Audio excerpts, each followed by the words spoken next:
So, as all of you, my subscribers know, I live in New York City. And if you know anything about New York City, if it's the only thing you know about New York City, you know that the cost of living is high. In this video, I'm going to break down exactly how high that is and give you the price points, areas, and the real deal truth. So, I've been in NYC for 8 years now, so I know a little about living in the city. But first, let me give you a breakdown of the map. We have 5 boroughs. Maybe you've heard this already. Up top in this area here is what's known as the Bronx. Over on this side is Staten Island. We have Queens over here. And my favorite part, aka where I live, we have Brooklyn. And now, the most known part is the city. This little center part right here is Manhattan. All of the boroughs are all considered NYC. Me in New York, I own that city. Forget about it. Manhattan. Oh, this little island. The most expensive, with condos that can surpass over $12,000 a month. Oh yeah, $12,000 a month.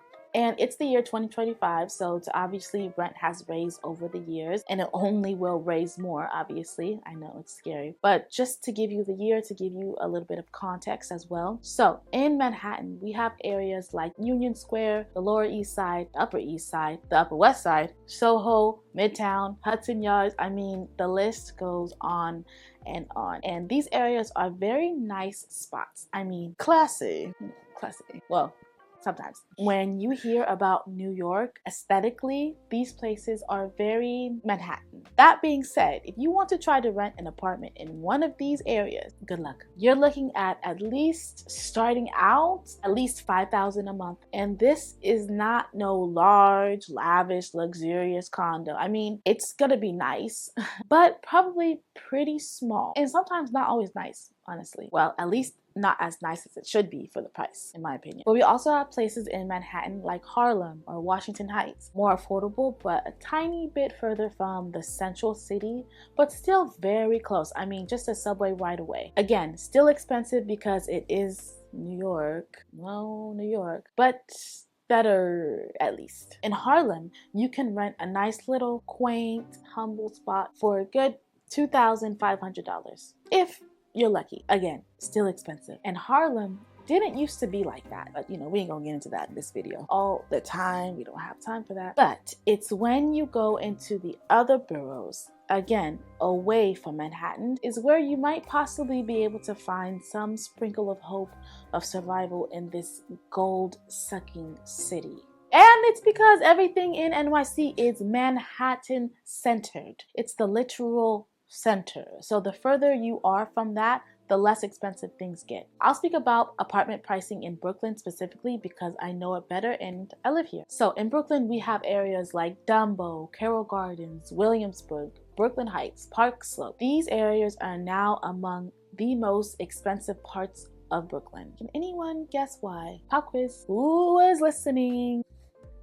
Because they are closer and more accessible to Manhattan. Ding, ding, ding. Good job. And for other reasons that, again, we ain't gonna talk about in this video. In those kinds of areas, sadly, and kind of counter to what I said earlier, some of the prices mirror neighborhoods in Manhattan. Yikes. For example, the average studio in Carroll Gardens, Brooklyn, is about $3,700.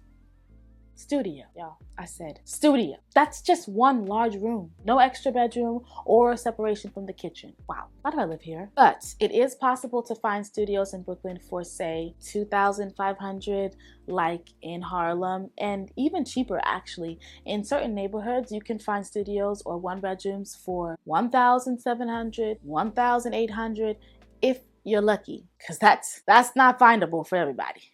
I mean, no. And again, these are monthly prices, y'all. As for me, well, I'm not gonna tell you what I pay. You know, we're not that close yet. Maybe if you beg in the comments.